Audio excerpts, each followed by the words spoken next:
Amados, que a graça, o amor e a misericórdia do nosso Senhor e Salvador Jesus Cristo esteja sobre a tua vida nesta noite, amém?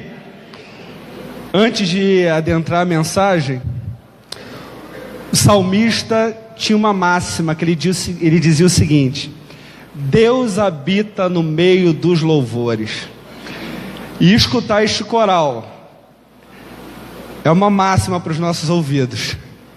Saber que Deus continua usando o povo do Senhor, o povo que é dele, para louvá-lo e para cantar hinos ao nome do nosso Deus. Para quem não me conhece, sou o seminarista Diego, e em meu nome, em nome da minha esposa, quero que ela fique de pé neste momento. Essa é minha esposa, Gisele. Nós agradecemos, pode sentar, nós agradecemos a oportunidade ao conselho desta igreja, ao pastor desta igreja, o reverendo Eli, que gentilmente me trouxe esse convite para levar a palavra do Senhor nesta noite. Então eu fico muito honrado em voltar a esta casa. Eu posso falar que eu já não sou mais visitante, né? Porque, salvo engano, já é a quarta vez nos últimos 3 anos de seminário que eu prego nesta igreja. E é um motivo de muita satisfação estar com os irmãos nessa noite. Na minha última mensagem, eu preguei sobre o profeta Sofonias. Eu não sei se algum dos irmãos vai lembrar. A dificuldade até de achar o livro do profeta Sofonias. E hoje Deus nos concede esta palavra, mas no livro do profeta Joel. Vamos lá abrir as nossas Bíblias. No livro do profeta Joel, no capítulo 2, do versículo 12 ao 17. Você vai passar o livro de Oséias, e aí você vai encontrar o livro de Joel. Profeta Joel, capítulo 2, do versículo 12 ao versículo de número 17. Assim que você encontrar o livro do profeta Joel, eu quero te convidar a ficar de pé neste momento. E nós leremos de forma alternada. O seminarista lerá os versos pares e a igreja de Marechal Hermes os versos ímpares. Joel capítulo 2, do versículo 12 ao versículo de número 17. O tema da nossa mensagem é o caminho para a restauração. Todos acharam? Amém? O título que a Sociedade Bíblica do Brasil intitula este texto é A Misericórdia do Senhor. Ainda assim, agora mesmo, diz o Senhor, convertei-vos a mim de todo o vosso coração, e isso com jejuns, com choro e com pranto.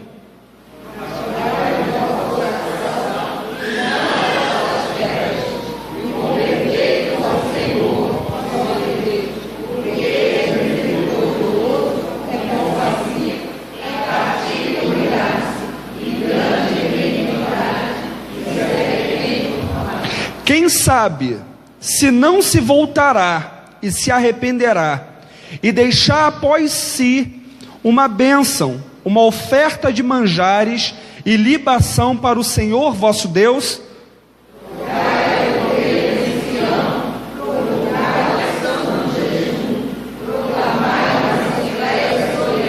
congregai o povo, santificai a congregação, ajuntai os anciãos, reuni os filhinhos e os que mamam, sai o noivo da sua recâmara e a noiva do seu aposento. Todos juntos.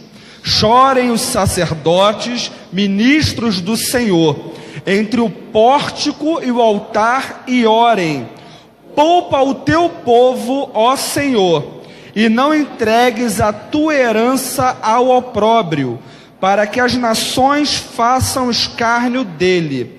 Porque hão de dizer entre os povos, onde está o seu Deus? Feche teus olhos nesse momento. Senhor, a tua palavra foi lida. A tua palavra, Senhor, como a tua própria Sagrada Escritura diz, que é uma espada que esquadrinha os nossos corações. Te peço neste momento, Senhor, que teu Espírito Santo possa tomar conta neste lugar, para que ele possa nos dar o discernimento necessário à tua palavra. Senhor, que o seminarista se esvazie e entre, Senhor, o servo, Senhor, temente a Ti. Senhor, que a Tua palavra seja ministrada com ousadia e com intrepidez. E que possamos sair daqui, Senhor, alimentados da Tua palavra e regozijantes no Senhor. E em nome de Jesus, aquele que vive e reina para todos sempre. Amém. Podeis assentar. O tema da nossa mensagem, como eu já disse, é o caminho para a restauração. E por que restauração? Hoje em dia, infelizmente, vivemos dias maus. Vivemos dias onde há muita tristeza, onde há muita dor. Vivemos dias em que saímos de nossas casas preocupados e quando voltamos ao nosso lar, chegamos aliviados em saber que nenhuma bala perdida, que nenhum bandido, que nada de mal nos aconteceu.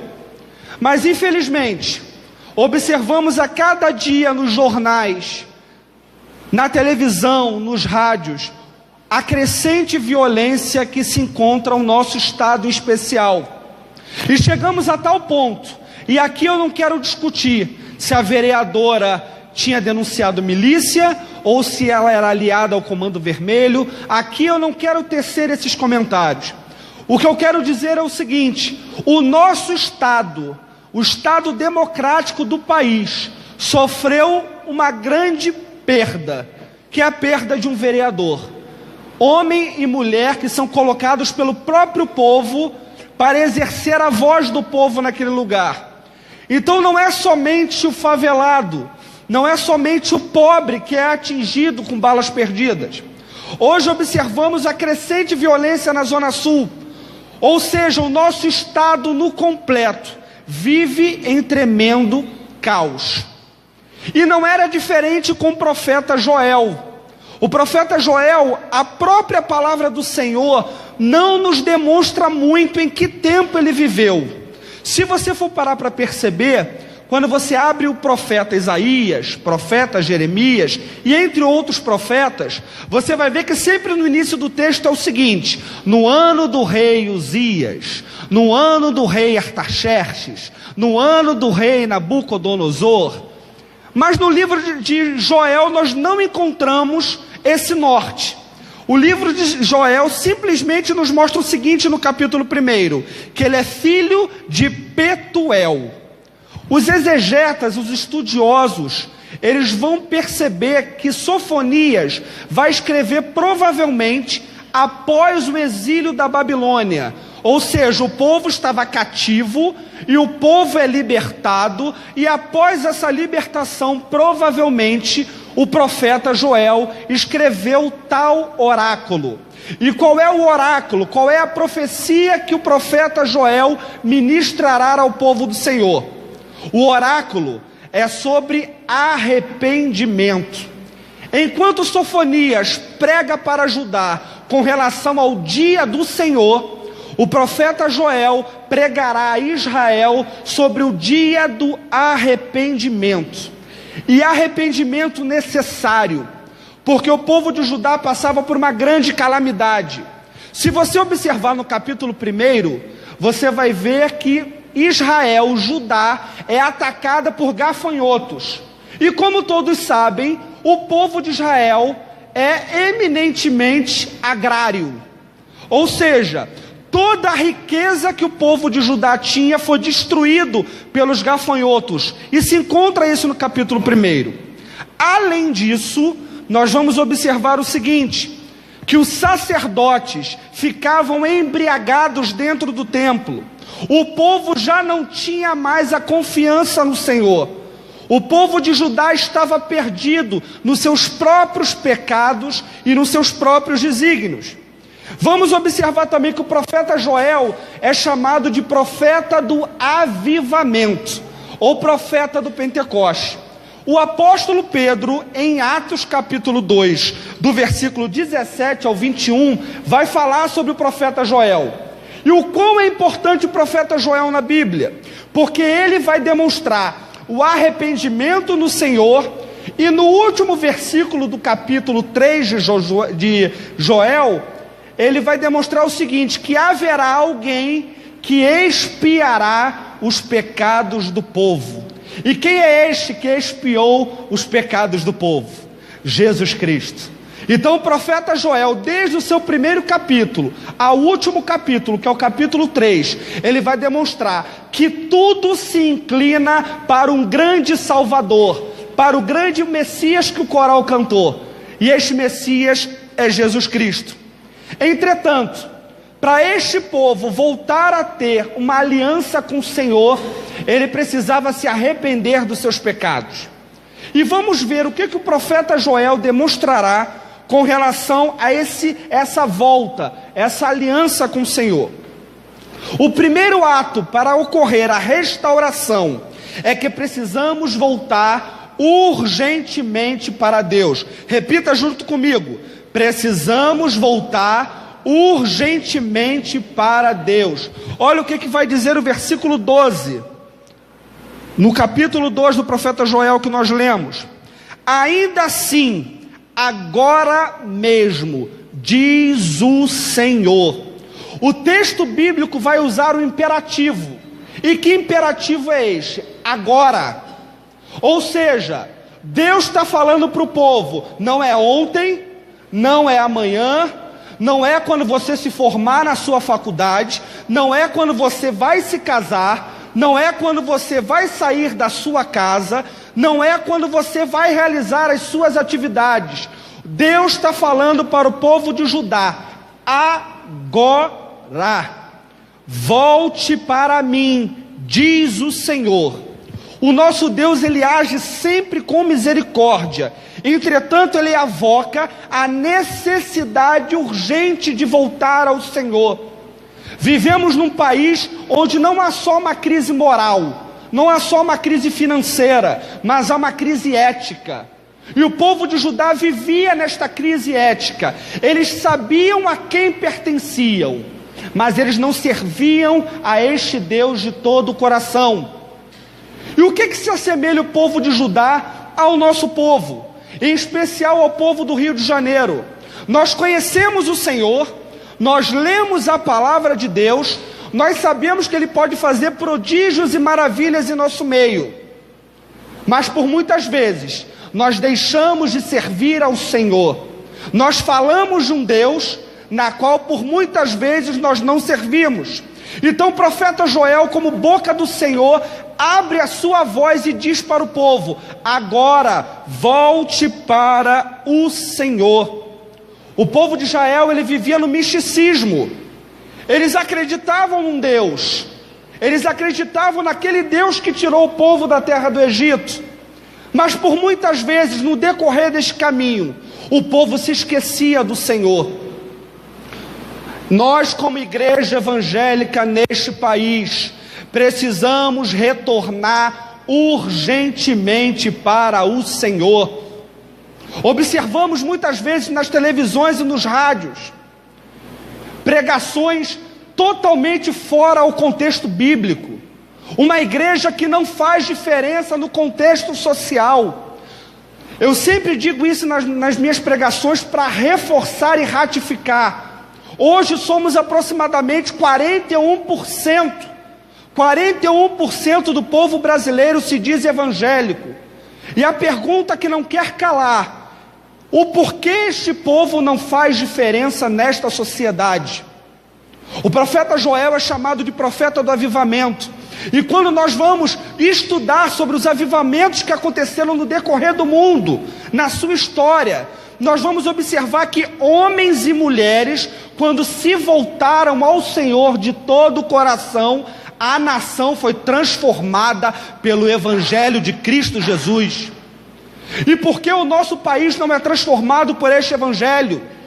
Será que nós estamos sendo deficientes na pregação da palavra?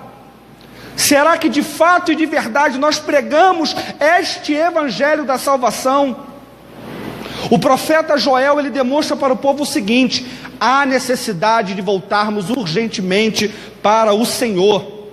Porque, amados, nós temos relação com a igreja, nós temos relação com ministérios, nós temos relações com as nossas sociedades internas, mas por muitas vezes nós não temos relacionamento com o Senhor.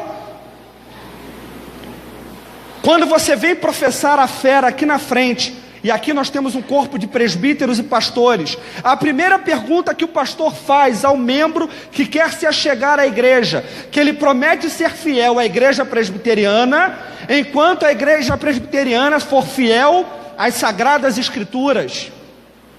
Precisamos ser fiéis ao Senhor. Precisamos ser fiéis por quê? Porque é no meio do caos, é no meio onde você observa tanto para um lado quanto para o outro, e você até pensa, não há solução. Há sim solução, amados, e a solução está em Cristo Jesus. A solução está nesse Deus Todo-Poderoso. A solução está nele, que muda completamente a história de um povo. Mas há um segundo ensinamento que o profeta Joel vai demonstrar. É que precisamos ter um relacionamento profundo com o Senhor. Repita comigo: precisamos ter um relacionamento profundo com o Senhor.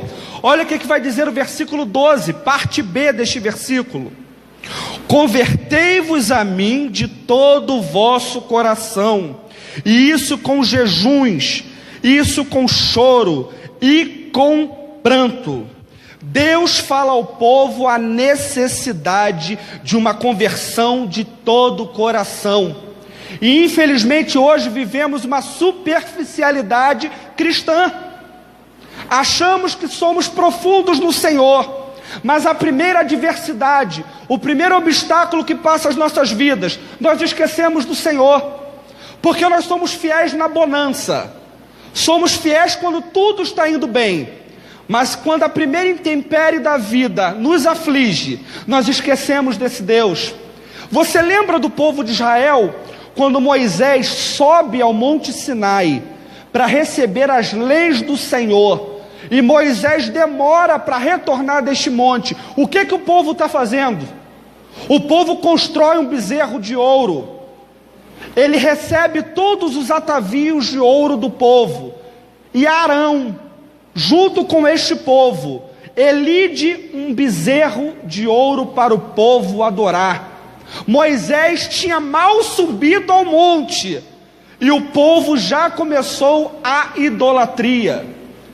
E às vezes olhamos a Bíblia e falamos: o povo de Israel realmente é um povo pecador. O povo de Israel realmente é um povo que não andava nos caminhos do Senhor. A pergunta, amados, porque a mensagem é confrontante, a mensagem do Senhor, ela é autorreflexiva. E a pergunta desta noite também que eu quero te fazer: será que nós nos assemelhamos ao povo de Israel, ao povo de Judá, como nós lemos aqui? Precisamos nos converter. E o interessante é que o profeta Joel, ele utiliza esse verbo, converter, ou seja, retornar, revolver, voltar para o caminho do Senhor, porque achamos às vezes que estamos no caminho do Senhor, mas se você for parar para pensar, por muitas vezes estamos nos nossos próprios caminhos. E a palavra de Deus diz o seguinte: que o caminho que o homem traça e o seu coração é mau. Nós temos um coração mau. Nós somos maus porque a nossa natureza é caída, mas graças a Deus que a misericórdia do Senhor nos alcançou, e hoje nós somos lavados e remidos pelo sangue deste Messias que o coral cantou.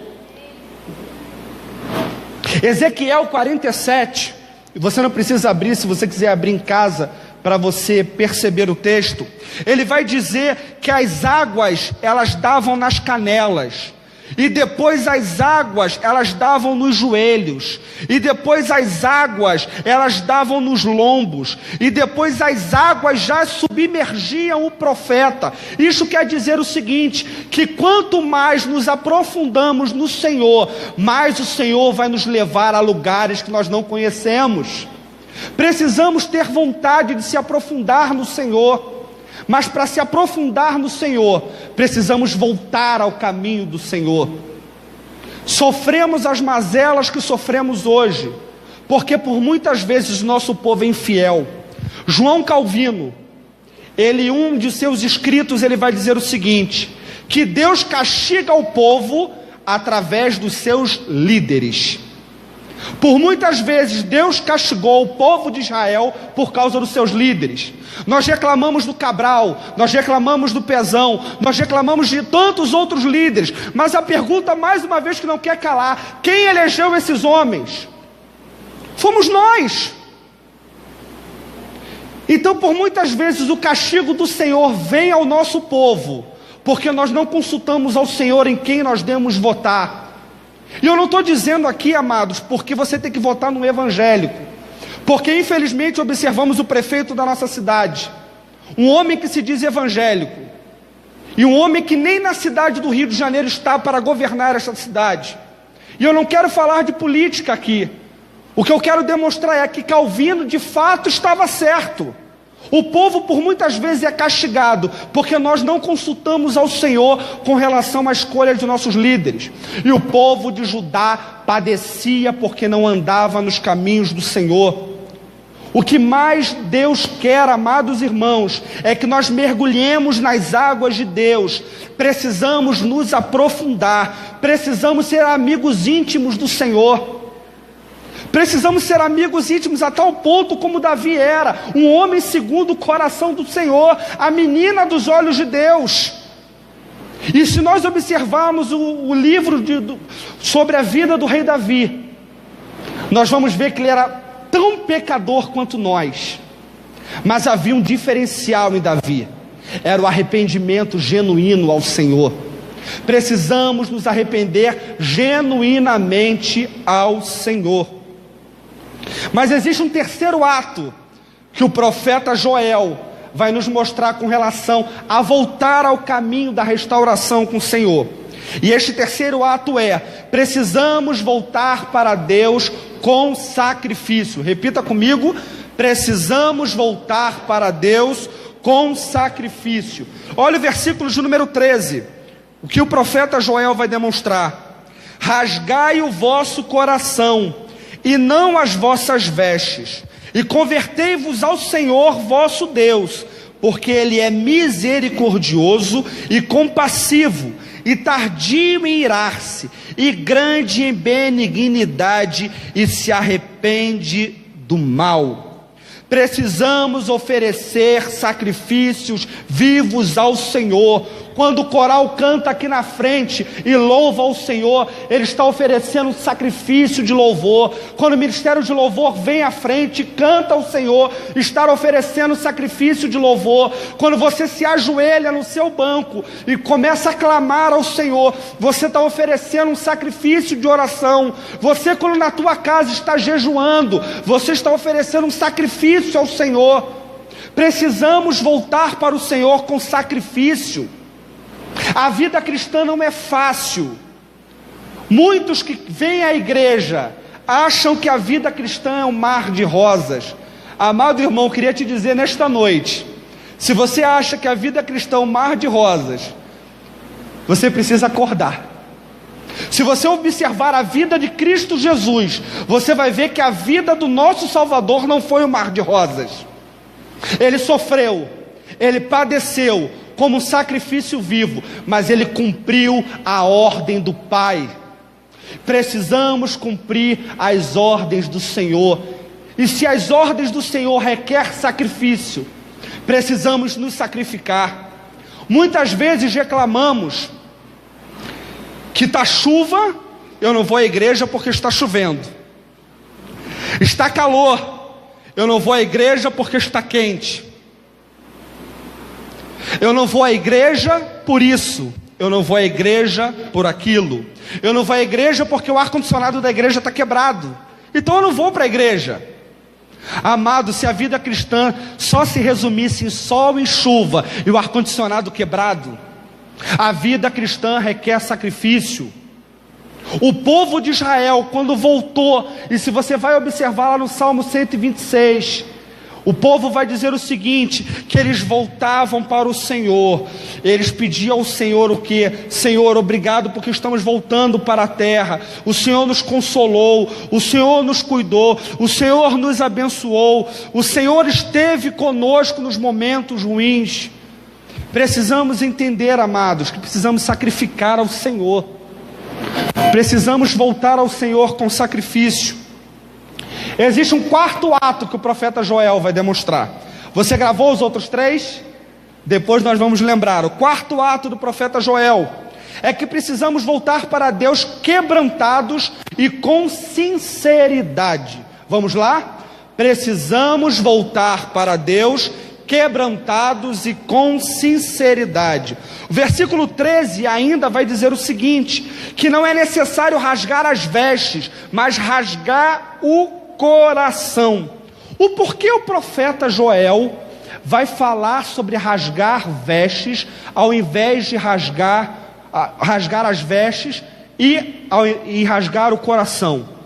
Nós vamos observar que no segundo livro de Samuel, no capítulo 1, versículo 11, o povo de Judá, este mesmo povo que o profeta Joel estava profetizando, este povo, ele rasgava as suas vestes em sinal de arrependimento. Ou seja, quando vinha uma mazela perante o povo, quando acontecia problemas na sociedade, o povo de Judá, principalmente os homens, eles rasgavam as suas vestes e colocavam panos de saco. E o que quer dizer panos de saco? São os piores panos que um povo poderia ter. E quando eles se colocavam em panos de saco, eles sacrificavam ao Senhor e choravam e pediam ao Senhor, Senhor, volta com a tua mão para este povo. Só que o que começou a acontecer? Começou a virar artes cênicas. O povo não estava arrependido de verdade, rasgava as suas vestes para que outras pessoas pudessem ver que eles estavam supostamente arrependidos. O profeta Joel vai dizer o seguinte: rasgai o vosso coração e não as vossas vestes. O que Deus mais quer de nós é que rasguemos o nosso coração perante Ele. Por muitas vezes nós achamos que nós enganamos o Senhor. Por muitas vezes achamos que nós tentamos às vezes ludibriar o Senhor. O Senhor conhece o nosso coração, amado. O Senhor conhece as nossas mazelas, as nossas fraquezas, os nossos pecados. Mas como Deus é misericordioso, pare para pensar, irmão. Desde Gênesis, Deus faz pacto com o homem. Deus faz pacto com Adão e Eva.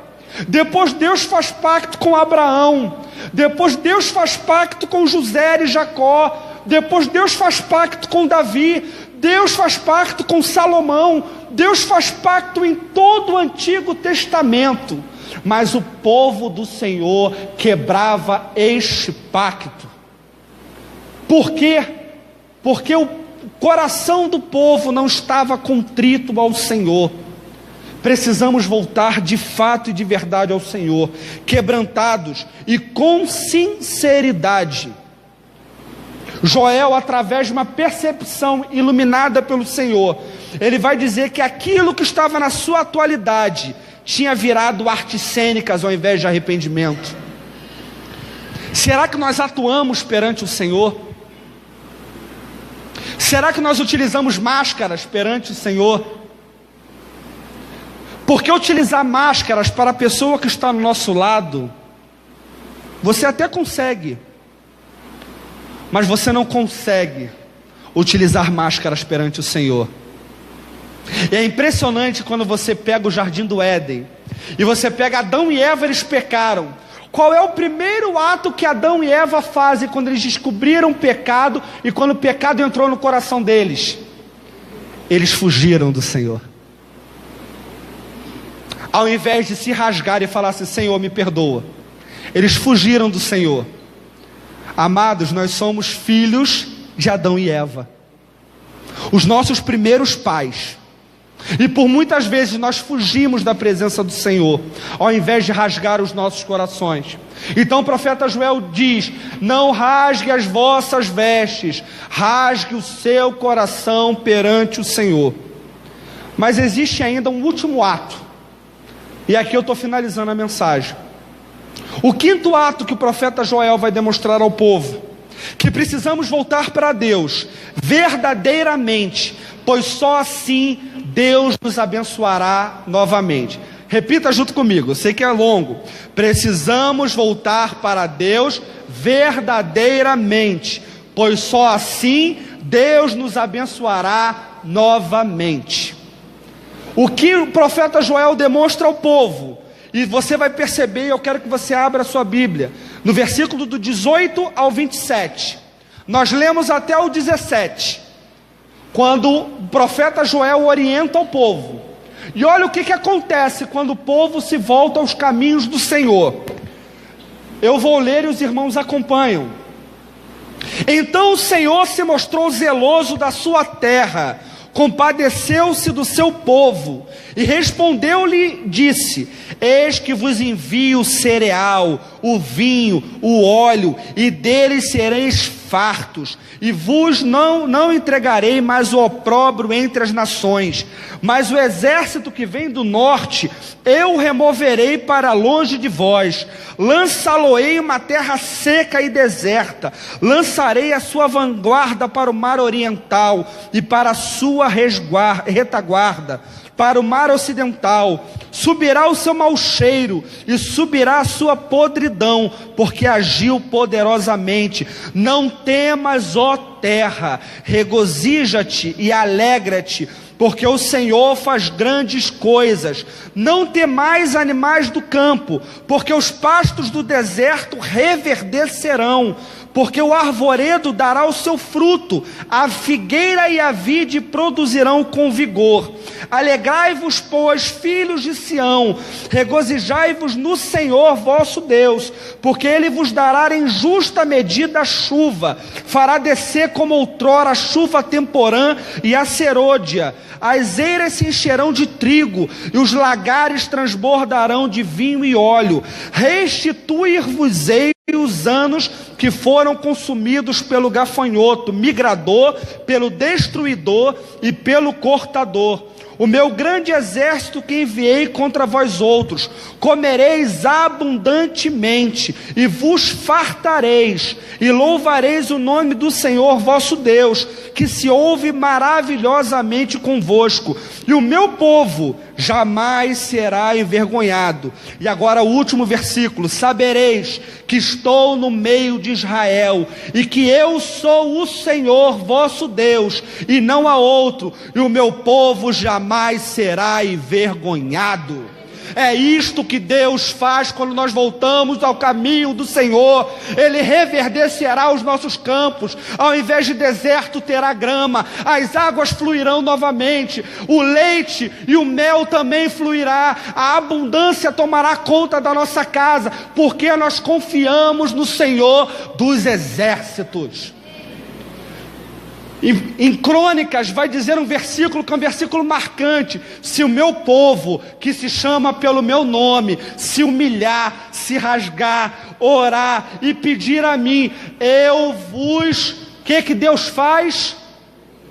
Deus vai transformar o nosso choro em riso. Deus vai restituir a tudo o que o gafanhoto, o cortador, migrador ou qualquer outro tomou.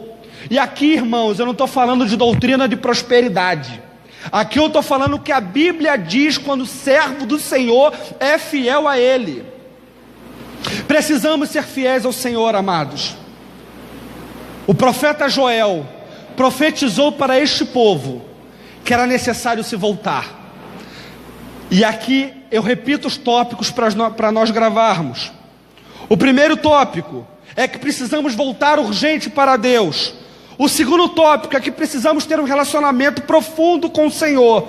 O terceiro tópico é que precisamos voltar para Deus com sacrifício. O quarto tópico é que precisamos voltar para Deus quebrantados e com sinceridade. E por último, precisamos voltar para Deus verdadeiramente, pois só assim Deus nos abençoará. Clame pela tua nação, clame pelo teu estado, clame pelo teu município, porque por muitas vezes o que Deus mais deseja de nossos corações é que de fato e de verdade nós nos ajoelhemos na presença dEle e pedimos ao Senhor: Senhor, tenha misericórdia do nosso país, tenha misericórdia do nosso estado, tenha misericórdia do nosso município. Que Deus tenha misericórdia das nossas vidas, e que Ele faça de fato e de verdade nesta noite, que o Espírito Santo do Senhor toque em nossos corações, para que voltemos aos caminhos dEle. Fique de pé neste momento.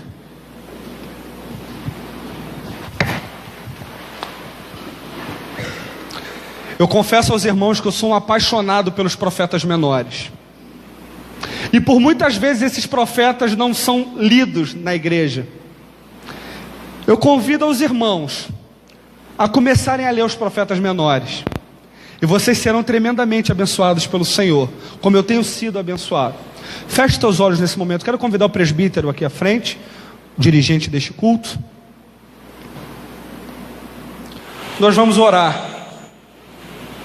mas nós vamos orar de forma diferente. Você vai orar, e depois eu encerrarei com uma oração. Mas você vai orar com uma voz audível, e você vai pedir ao Senhor: Senhor, tenha misericórdia do nosso país, que possamos ser usados pelo Senhor para modificar a nossa sociedade, porque o Senhor requer de nós o quê? Que sejamos luz do mundo e sal da terra. Então você levante a sua voz ao Senhor e peça ao Senhor que Ele tenha misericórdia deste povo. Oremos. Senhor, nós agradecemos, Senhor, tem tocado o coração.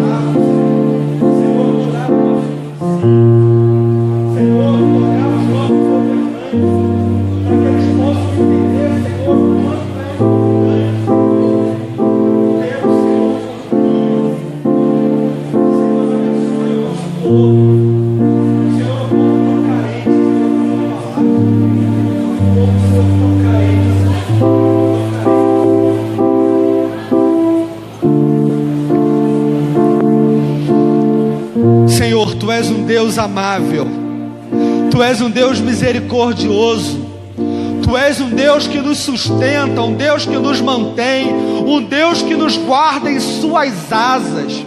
Quantas vezes, Senhor, saímos de casa e somos, Senhor, livrados por Ti, e às vezes, Senhor, nem observamos, Senhor, nem olhamos, nem por muitas vezes vigiamos, Senhor. Senhor, nós queremos Te agradecer, porque apesar da crise aí fora, o Senhor tem nos dado o pão de cada dia, o Senhor tem abençoado os nossos lares, o Senhor tem colocado provisão, Senhor, na nossa despensa. Senhor, em nome de Jesus, nós Te pedimos nesse momento, Senhor, tenha misericórdia do nosso país, tenha misericórdia, Senhor, do nosso estado. Senhor, a cada mês mais de 40 pessoas morrem assassinadas. Senhor, policiais têm morrido, Senhor, aí fora. Pessoas, bebês, crianças têm morrido, Senhor, e tem virado algo natural. Senhor, eu declaro nesta noite que não é natural. Isto, Senhor, não é, Senhor, normal. Nós sabemos, Senhor, como o inimigo de nossas almas tem atuado na política, na sociedade, mas, Senhor, em nome do Teu Filho amado, a luz que reflete em nós é do Teu Filho. Então, Senhor, em nome de Jesus, em nome do Teu Filho amado, que possamos ser luz de verdade em nossa sociedade, que possamos ser sal desta terra, que possamos, Senhor, através de nossas vidas, como reflexo, Senhor, da Tua vida, que possamos, ó Pai, onde as pessoas passarem ao nosso redor, saberem que ali é um crente de verdade, ali é um cristão de verdade. Senhor, abençoe a igreja de Marechal Hermes, que ela possa ser um luzeiro neste bairro. Senhor, tenha misericórdia de nós, tenha misericórdia de nossas vidas, porque nós somos fracos, nós somos pecadores, e nós nos humilhamos agora na Tua presença, para Te pedir, Senhor, perdão pelas nossas dívidas, pelas nossas falhas, pelas nossas atitudes, Senhor, por muitas vezes irresponsáveis. A Tua palavra diz que nós erramos porque nós não conhecemos as Sagradas Escrituras. Que possamos, Senhor, ter fome da Tua palavra, que possamos, Senhor, ter sede da água que de fato e de verdade sacia a nossa sede, e esta água é Cristo Jesus, a água viva. Obrigado, Senhor. Nós te agradecemos, Senhor, porque a Tua palavra, Senhor, ela quebra os nossos corações, ela nos faz ver, Senhor, o quanto nós somos falhos. Abençoe o Teu povo, Senhor, aqui nesta igreja. Abençoe o Teu povo espalhado agora em todas as igrejas do nosso estado, e que o Espírito Santo do Senhor, aquele que discerne, aquele que consola, possa, Senhor, consolar neste momento os corações enlutados, os corações tristes, os corações, Senhor, que não têm tido mais alegria na Tua presença. Se há alguém aqui, Senhor, que entrou nesta casa de oração triste, que entrou nesta casa de oração, Senhor, necessitado da Tua voz, Senhor, eu Te peço, alimenta o Teu povo, Deus, porque nós queremos buscar mais a Ti, nós queremos ter profundidade, Senhor, na Tua palavra. Obrigado, Senhor, por esta oportunidade que o Senhor me deu nesta noite. Continue me usando, Senhor, como arauto Teu. Abençoe, Senhor, a minha família e a igreja onde eu estou, em nome de Jesus. Amém.